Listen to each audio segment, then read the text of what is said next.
ನೋಡಿ, ಮತ್ತೊಮ್ಮೆ ಪ್ರಶ್ನಾತೀತ ನಾಯಕರಾದ್ರ ಸಿದ್ದರಾಮಯ್ಯ ಅನ್ನುವಂತ ಪ್ರಶ್ನೆ ಇದೀಗ ರಾಜ್ಯ ರಾಜಕೀಯ ಪಡಸಾಲೆಯಲ್ಲಿ ಕೇಳಿದ್ದಕ್ಕೆ ಶುರುವಾಗ್ತಾ ಇದೆ.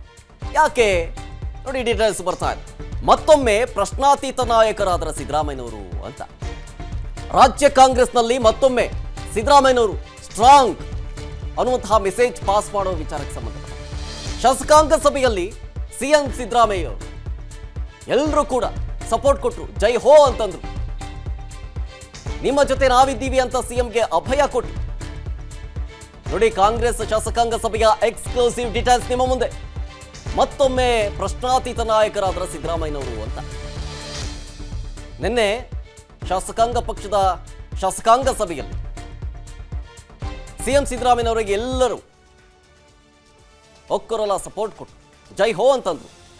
ನಿಮ್ಮ ಜೊತೆಗೆ ನಾವಿದ್ದೀವಿ, ನಿಮ್ಮ ಹಿಂದೆ ನಾವಿದ್ದೀವಿ, ನಿಮ್ಮ ಬೆನ್ನಿಗೆ ನಾವಿದ್ದೀವಿ ಅಂಥೇಳಿ ಅಭಯ ಕೊಟ್ಟು. ಸೊ ಕಾಂಗ್ರೆಸ್ ಶಾಸಕಾಂಗ ಸಭೆಯ ಎಕ್ಸ್ಕ್ಲೂಸಿವ್ ಡೀಟೇಲ್ಸ್ ಏನೇನು ಅನ್ನೋದು ನಿಮ್ಮ ಮುಂದೆ ಇಡ್ತಾ ಇದೆ. ಪ್ರಮುಖವಾಗಿ ನಾನು ತಪ್ಪು ಮಾಡಿಲ್ಲ, ನಾನು ತಪ್ಪು ಮಾಡಿಲ್ಲ ಹೀಗೆ ಹೇಳ್ಕೊಂಡು ಬರ್ತಾ ಇದ್ರು ಸಿದ್ದರಾಮಯ್ಯ. ಅದನ್ನೇ ಶಾಸಕರ ಎದುರು ಕೂಡ ಸಮರ್ಥನೆ ಮಾಡಿಕೊಂಡ್ರು ಸಿಎಂ ಸಿದ್ದರಾಮಯ್ಯ. ಮೂಡಾ ಪ್ರಕರಣದಲ್ಲಿ ನನ್ನ ಪಾತ್ರ ಇಲ್ವೇ ಇಲ್ಲ, ಹಿಂಗಿದ್ರೂ ಕೂಡ ವಿಪಕ್ಷಗಳು ನನ್ನ ವಿರುದ್ಧ ಅಪಪ್ರಚಾರ ಮಾಡ್ತಾ ಇದೆ. ನಾನು ಯಾವುದೇ ತಪ್ಪು ಮಾಡಿಲ್ಲ ಸಿದ್ದರಾಮಯ್ಯನವರು ಹೇಳ್ತಾ ಇರೋದು. ರಾಜ್ಯದ ಜನತೆಗೆ ಮಾಧ್ಯಮದವರ ಮುಂದೆಯೂ ಕೂಡ ಅದನ್ನೇ ಹೇಳಿದ್ರು. ನೋಡಿ, ನನ್ನ ಜೀವನ ತೆರೆದ ಪುಸ್ತಕ ಇದ್ದಂತೆ. ನಮ್ಮ ರಾಜಕೀಯ ಜೀವನ ಇದೆಯಲ್ಲ, ಅದು ತೆರೆದ ಪುಸ್ತಕ ಇದ್ದಂತೆ. ಒಂದು ಕಪ್ಪು ಚುಕ್ಕೆಯೂ ಇಲ್ಲ. ನಾನೇನು ತಪ್ಪು ಮಾಡಿಲ್ಲ, ಈ ಪ್ರಕರಣದಲ್ಲಿ ನನ್ನ ಪಾತ್ರ ಇಲ್ಲವೇ ಇಲ್ಲ. ಸುಮ್ಮನೆ ಅಪಪ್ರಚಾರ ಮಾಡ್ತಾ ಇದೆ ಇದು ಬಿಜೆಪಿಯವರು. ಶಾಸಕಾಂಗ ಸಭೆಯಲ್ಲಿ ಆನ್ಲೈನ್ ನಿರ್ಣಯವನ್ನ ಮಂಡನೆ ಮಾಡಲಾಯಿತು. ಹೈಕಮಾಂಡ್ಗೆ ಕಳಿಸೋದಕ್ಕೆ ನಿರ್ಣಯವನ್ನ ಮಂಡಿಸಿದ್ದಾರೆ ದೇಶಪಾಂಡೆ ಮಂಡಿಸಿದ ನಿರ್ಣಯವನ್ನ ಸಭೆ ಅಂಗೀಕರಿಸಿದೆ. ಹೈಕಮಾಂಡ್ ಸಿಎಂ ಬೆಂಬಲಕ್ಕೆ ನಿಲ್ಲಬೇಕು ಅಂತ ಹೇಳಿ ಶಾಸಕರು ಮನವಿಯನ್ನ ಮಾಡಿದರು. ಮತ್ತೊಮ್ಮೆ ಸಿದ್ದರಾಮಯ್ಯ ಪ್ರಶ್ನಾತೀತ ನಾಯಕರೆಂಬ ಸಂದೇಶವನ್ನ ರವಾನೆ ಮಾಡಲಾಗಿದೆ. ಈ ಮೂಲಕ ಶಾಸಕರ ಸಂದೇಶವನ್ನ ಹೈಕಮಾಂಡ್ಗೆ ಸಿಎಂ ಮತ್ತು ಡಿಸಿಎಂ ರವಾನಿಸಲಿಕ್ಕಿದ್ದಾರೆ. ಈ ಸಂಬಂಧ 11 ಗಂಟೆಗೆ ದೆಹಲಿಗೆ ಪ್ರಯಾಣವನ್ನು ಬೆಳೆಸಲಿಕ್ಕಿದ್ದಾರೆ ಡಿಸಿಎಂ ಮತ್ತು ಸಿಎಂ ಇಬ್ಬರು ಕೂಡ. ಸೊ ಅಲ್ಲಿ ಹೈಕಮಾಂಡ್ ನಾಯಕರನ್ನ ಭೇಟಿಯಾಗಿ ನಿನ್ನೆ ಸಭೆಯಲ್ಲಿ ಏನೇನಾಯಿತು, ಶಾಸಕಾಂಗ ಸಭೆಯಲ್ಲಿ, ಸಚಿವ ಸಂಪುಟ ಸಭೆಯಲ್ಲಿ ಏನೇನು ಚರ್ಚೆ ಆಯಿತು, ಏನೇನು ನಿರ್ಣಯವನ್ನು ತೆಗೆದುಕೊಳ್ಳಲಾಯಿತು, ಈ ವಿಚಾರಕ್ಕೆ ಸಂಬಂಧಪಟ್ಟಂತೆ ಹೈಕಮಾಂಡ್ ನಾಯಕರಿಗೆ ತಿಳಿಸಲಿಕ್ಕಿದ್ದಾರೆ. ಅದರಲ್ಲೂ ಲೈನ್ ನಿರ್ಣಯವನ್ನು ಮಂಡನೆ ಮಾಡಿರೋದು.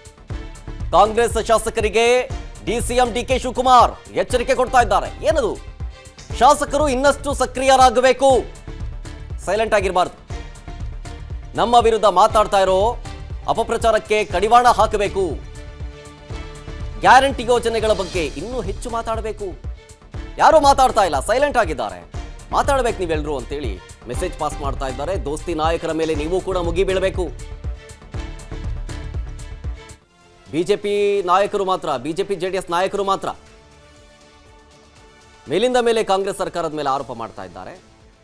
ಆದರೆ ಇಲ್ಲಿ ಕಾಂಗ್ರೆಸ್ ಪಕ್ಷದಲ್ಲಿ ಹೆಚ್ಚು ನಾಯಕರು ರಿಯಾಕ್ಟ್ ಮಾಡ್ತಾ ಇಲ್ಲ. ಎಲ್ಲರೂ ಕೂಡ ಆಕ್ಟಿವ್ ಆಗಿರಬೇಕು ಅಂತ ಮೆಸೇಜ್ ಪಾಸ್ ಮಾಡಿದ್ದಾರೆ. ಇನ್ನಷ್ಟು ಡೀಟೇಲ್ಸ್ ಕೊಡ್ತಾರೆ ನಮ್ಮ ರಾಜಕೀಯ ವಿಭಾಗದ ಮುಖ್ಯಸ್ಥರಾದಂಥ ಮಾರುತಿ ಪಾವಗಡ ನೇರ ಸಂಪರ್ಕದಲ್ಲಿ ಜಾಯ್ನ್ ಆಗ್ತಾ ಇದ್ದಾರೆ. ನೋಡಿ, ಪ್ರಮುಖವಾಗಿ ಮಾರುತಿ, ನಿನ್ನೆ CLP ಮೀಟಿಂಗ್ ನಡೀತು, ಸಚಿವ ಸಂಪುಟ ಸಭೆ ಆಯಿತು.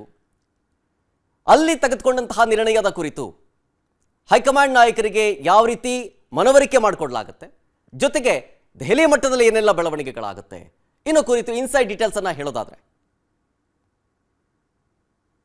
ಶರತ್, ನಿನ್ನೆ ಇಡೀ ದಿನ ರಾಜ್ಯ ಕಾಂಗ್ರೆಸ್ ಅಲ್ಲಿ ಆದಂತಹ ರಾಜಕೀಯ ಬೆಳವಣಿಗೆಗಳನ್ನ ನೋಡಿದ್ರೆ, ಒಂದು ಕಡೆ ಸರ್ಕಾರದ ಮಟ್ಟದಲ್ಲಿ ಮುಖ್ಯಮಂತ್ರಿ ಸಿದ್ದರಾಮಯ್ಯ ಅವರ ನೇತೃತ್ವದಲ್ಲಿ ನಡೆದಂತಹ ಕ್ಯಾಬಿನೆಟ್ ಸಭೆಯಲ್ಲೂ ಕೂಡ ಸಿದ್ದರಾಮಯ್ಯ ಅವರನ್ನ ಯಾವುದೇ ಕಾರಣಕ್ಕೂ ಕಾಂಗ್ರೆಸ್ ಹೈಕಮಾಂಡ್ ಬದಲಾವಣೆ ಮಾಡಬಾರ್ದು ಅನ್ನುವಂತಹ ಒಂದು ಒಕ್ಕೂಟದ ನಿರ್ಧಾರಕ್ಕೆ ಬಂದಿರುವಂತದ್ದು.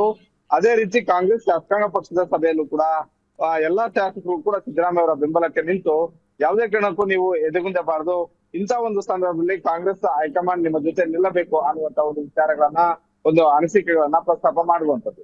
ಬಿಜೆಪಿ ಅವರು ಮಾಡ್ತಾ ಇರುವಂತಹ ಒಂದು ಆರೋಪವನ್ನ ಎಳೆಯಾಗಿ ಬಿಟ್ಟಿರುವಂತಹ ಒಂದು ಕೆಲಸ ನಿನ್ನೆ ಶಾಸಕಾಂಗ ಪಕ್ಷದ ಸಭೆ ಆರಂಭ ಆದ ತಕ್ಷಣವೇ 1998ರಿಂದ ಹಿಡಿದು 2024ರವರೆಗೂ ಮೂಡದಲ್ಲಿ ಆಗಿರುವಂತಹ ಆ ನಿವೇಶನಗಳ ಹಂಚಿಕೆಯ ಪ್ರಕರಣ, ಅದಕ್ಕೆ ಮತ್ತೆ ನನಗೂ ಮತ್ತೆ ನನ್ನ ಕುಟುಂಬಕ್ಕೂ ಯಾವ ರೀತಿಯಾಗಿ 14 ನಿವೇಶನಗಳು ಬಂದ್ವು, ಇದರಲ್ಲಿ ಯಾವ್ದಾದ್ರು ಕಾನೂನಾತ್ಮಕವಾದಂತಹ ಲೋಪದೋಷಗಳು ಆಗಿದಾವ ಇಲ್ವಾ, ಇದು ಕೇವಲ ರಾಜಕೀಯವಾಗಿ ಬಿಜೆಪಿ ಮತ್ತೆ ಜೆಡಿಎಸ್ ಮಾತಾಡ್ತಾ ಇದಾವೆ ಅನ್ನುವಂತ ಒಂದು ವಿಚಾರಗಳನ್ನ ನಿನ್ನೆ ಶಾಸಕಾಂಗ ಪಕ್ಷದ ಸಭೆಯಲ್ಲಿ ಮತ್ತೊಮ್ಮೆ ಪುನರುಚ್ಚಾರ ಮಾಡುವಂತ ಒಂದು ಕೆಲಸವನ್ನ ಮುಖ್ಯಮಂತ್ರಿ ಸಿದ್ದರಾಮಯ್ಯ ಅವರು ಮಾಡಿದ್ರು. ಹೀಗಾಗಿ ಇವತ್ತು ದೆಹಲಿಗೆ ಹೋಗೋದಕ್ಕೂ ಮೊದಲು ಕರೆದಂತ ಒಂದು ಶಾಸಕಾಂಗ ಪಕ್ಷದ ಸಭೆಯಲ್ಲಿ ಒಂದು ನಿರ್ಣಯವನ್ನ ಪಾಸ್ ಮಾಡ್ಬೇಕು. ಆ ನಿರ್ಣಯ ಶಾಸಕರುಗಳ ಒಂದು ಒಕ್ಕೊರಲಿನಿಂದಲೂ ಕೂಡ ಆಗ್ಬೇಕು ಅನ್ನುವಂತ ಒಂದು ಚರ್ಚೆ ಮೊದಲಿಂದಲೂ ಕೂಡ ಇತ್ತು. ಈ ಹಿನ್ನೆಲೆಯಲ್ಲಿ ನಿನ್ನೆ ಶಾಸಕಾಂಗ ಪಕ್ಷದ ಒಂದು ಸಭೆ ಬಹಳಷ್ಟು ಮಹತ್ವವನ್ನ ಪಡ್ಕೊಂಡಿತ್ತು. ಒಂದ್ ವೇಳೆ ಯಾರೋ ಇಬ್ರು ಆಕ್ಷೇಪ ಮತ್ತೆ ಅಸಮಾಧಾನ ವ್ಯಕ್ತಪಡಿಸಿದ್ದಾದ್ರೆ ಪಕ್ಷಕ್ಕೆ ಮುಜುಗರ ಆಗ್ತಿದೆ ಅನ್ನುವಂಥದ್ದನ್ನ ಹೇಳಿದ್ದೆ ಆಗಿದ್ರೆ ಸಿದ್ದರಾಮಯ್ಯ ಅವರಿಗೆ ಒಂದಷ್ಟು ಮುಜುಗರ ಆಗ್ತಾ ಇತ್ತು. ಮುಂದಿನ ದಿನಗಳಲ್ಲಿ ಈ ಒಂದು ಸಂದೇಶವು ಕೂಡ ಹೈಕಮಾಂಡ್ ಮಟ್ಟದಲ್ಲಿ ಚರ್ಚೆ ಆಗ್ತಾ ಇತ್ತು. ಆದ್ರೆ ನಿನ್ನೆ ಇಡೀ ಎಲ್ಲಾ ಶಾಸಕರು ಸೇರಿ ಒಕ್ಕೊರಲಿನಿಂದ ನಿರ್ಧಾರ ಮಾಡಿರೋದ್ರಿಂದ ಇವತ್ತು ಅದೇ ನಿರ್ಣಯವನ್ನ ಕಾಂಗ್ರೆಸ್ ಹೈಕಮಾಂಡ್ ಮುಂದೆ ಮುಖ್ಯಮಂತ್ರಿ ಸಿದ್ದರಾಮಯ್ಯ ಹಾಗೂ ಉಪಮುಖ್ಯಮಂತ್ರಿ ಡಿ.ಕೆ. ಶಿವಕುಮಾರ್ ಇಬ್ರು ಕೂಡ ಇರ್ತಾರೆ.